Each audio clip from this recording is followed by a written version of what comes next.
சாத்தான் கிட்ட இருந்து உங்களுக்கு ஒரு கடிதம் வாசிக்கவா? அனுப்புனர் சாத்தான், அக்னிவாசல், எரிநகரம், 666. பெறுநர் விசுவாசி, சிற்றின்ப சாலை, மாய்மாலக்கோட்டை, பூலோகம். அன்புடையீர், உனக்குள்ள என் ராஜ்யத்தை நிலைநிறுத்த ரொம்ப கஷ்டம்னு நினைச்சேன். ஆனா நீ என் வேலையை ரொம்ப ஈஸியாக்கிட்ட. காலையில் எழும்புன உடனே ஜெபம் பண்ண வேண்டிய நீ ஜெபிக்காமலேயே உன்னுடைய அன்றாட கடமைகளை செய்ய ஆரம்பிச்ச. இந்த முதல் வெற்றி என்னோட பல வெற்றிகளுக்கு காரணமாயிட்டுது. Very good, keep it up. சாப்பிட்றதுக்கு முன்னால நன்றி ஜெபம், வீட்டை விட்டு வெளியே போகும்போது பாதுகாப்பு ஜெபம், இப்படி ஏதாவது செஞ்சிருவியோன்னு பயந்தேன். ஆனா நீ அடுத்தடுத்து செய்ய வேண்டிய வேலையை நினைச்சுக்கிட்டே பிஸியா இருந்த. தேவன்கிட்ட நன்றி இல்லாத உன் இருதயமும் சீக்கிரமே பதற்றமடைகிற குணமும் தான் உன்கிட்ட எனக்கு ரொம்ப பிடிக்கும். ஏய், நீ எனக்கு கிடைச்ச முத்தான சொத்து.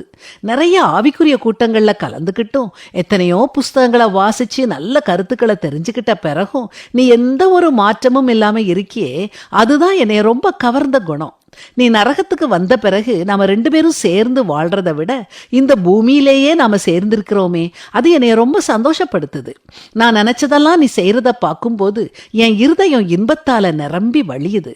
அடுத்தவங்களை பற்றி தரக்குறைவான வார்த்தைகளை பேசுறது, பெரியவங்களை மதிக்காம நடக்கிறது, பெருமையின் உச்சில இருக்கிறது, மற்றவங்களை பார்த்து பொறாமப்படுறது, மனசு முழுசும் பணத்தாசையால நிரம்பி இருக்கிறது, இச்சை கொள்றது, இதெல்லாம் என்னுடைய சிறப்பான ஆற்றலால உனக்குள் நான் புகுத்திய காரியங்கள்.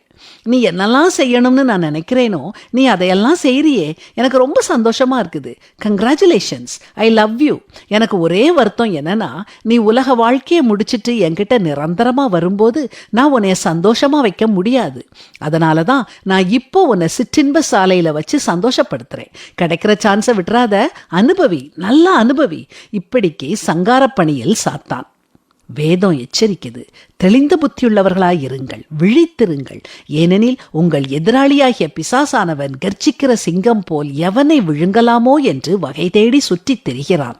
அதனால நண்பரே, இயேசு சொன்னது போல அப்பாலே போ சாத்தானேன்னு சொல்லிட்டு பரிசுத்தமா வாழ முயற்சிப்போம்.